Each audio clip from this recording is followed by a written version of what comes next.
अर्जुन का परिवार हमेशा से गांव में एक ईमानदार और मेहनती परिवार के रूप में जाना जाता था। लेकिन कुछ समय पहले उसके पिता पर एक बहुत बड़ा इल्जाम लगाया गया था, चोरी का। गांव में किसी के घर से गहने चोरी हो गए थे और बिना किसी सबूत के लोगों ने अर्जुन के पिता को दोषी ठहरा दिया। गांव के सरपंच और बाकी लोगों ने उनका हुक्का पानी बंद कर दिया। कोई भी उनसे बात नहीं करता था और इस कलंक के कारण उनका जीवन और कठिन हो गया था। अर्जुन के पिता ने बार बार अपनी सफाई दी, लेकिन किसी ने उनकी बात पर विश्वास नहीं किया। यह अपमान और बेबसी उनके दिल पर गहरी चोट कर गई और उसी घुटन में उन्होंने अपनी जान गंवा दी। पिता की मौत के बाद अर्जुन और उसकी मां पूरी तरह से अकेले पड़ गए। जो कुछ भी बचा था वह मां बेटे के बीच का प्यार था, लेकिन गरीबी और समाज की बेरुखी ने उनके जीवन को और कठिन बना दिया। अर्जुन की मां भी धीरे धीरे बीमार रहने लगी, लेकिन उनके पास न तो इलाज के पैसे थे और न ही कोई सहारा। अर्जुन अपनी मां की देखभाल में जी जान से जुटा था, लेकिन एक दिन अचानक उसकी मां ने भी अपनी आखिरी सांस ली। अर्जुन के लिए यह वक्त सबसे कठिन था। वह टूट चुका था, लेकिन मां का अंतिम संस्कार करना उसकी जिम्मेदारी थी। उसके पास न तो पैसे थे और न ही लकड़ियां।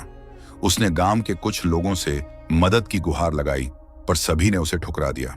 लोग कहने लगे, तुम्हारे पिता ने गांव को धोखा दिया, अब कोई तुम्हारी मदद क्यों करे?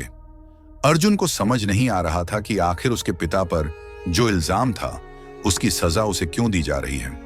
उसकी मां का इस सब में क्या दोष था? निराश अर्जुन अपनी मां के शव को घर में ही रखकर बैठ गया। वह जानता था कि अगर किसी ने उसकी मदद नहीं की तो उसे खुद ही कुछ करना होगा। अगले दिन सुबह सवेरे अर्जुन अपनी मां को घर में छोड़कर जंगल की ओर चल पड़ा।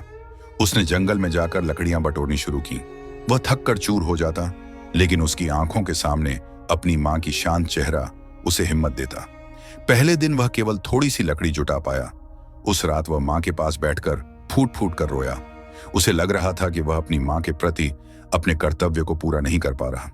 लेकिन उसकी मां की आंखों के सामने उसकी हर बचपन की याद ताजा हो रही थी।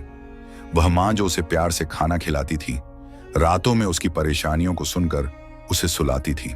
उसे लगा जैसे उसकी मां उसे देख रही हो और कह रही हो, अर्जुन, हिम्मत मत हार बेटा। अगले दिन वह फिर से जंगल गया और पूरी मेहनत से लकड़ियां इकट्ठी की। दिन ढलते ढलते अर्जुन ने चिता सजाने के लिए पर्याप्त लकड़ियां जुटा ली। वह थका हुआ था, लेकिन उसके दिल में मां के प्रति सम्मान और प्रेम ने उसे आगे बढ़ाया। गांव के बाहर एकांत में उसने चिता सजाई और अपनी मां को वहां ले जाकर अंतिम बार देखा। उसकी आंखों में आंसू थे और उसकी सांसें भारी हो रही थीं। उसने अपनी मां की चिता को जलाया और दूर खड़ा होकर देखता रहा। उसकी आंखों से लगातार आंसू बह रहे थे, लेकिन उसके दिल में शांति थी कि उसने अपनी मां के लिए अपना फर्ज निभाया। आग की लपटों में उसकी मां की आत्मा जैसे स्वर्ग की ओर जा रही थी और अर्जुन को लगा जैसे उसकी मां कह रही हो, बेटा, तूने सब कुछ कर दिया, अब मैं शांति में हूं। अर्जुन अब पूरी तरह अकेला था। उसकी दुनिया उजड़ चुकी थी, मानो मां की चिता की आग में उसका पूरा जीवन जल रहा हो। लेकिन उसने अपने माता पिता की इज्जत और प्यार को कभी नहीं छोड़ा, चाहे दुनिया ने उसे कितना भी अकेला और बेबस क्यों न कर दिया हो। यदि आपको हमारी कहानी पसंद आई तो इसे लाइक करना ना भूलें और अपने दोस्तों के साथ शेयर करें, कमेंट करें और इसी प्रकार की नई नई कहानियां सुनने के लिए हमारे YouTube चैनल को सब्सक्राइब करें। धन्यवाद।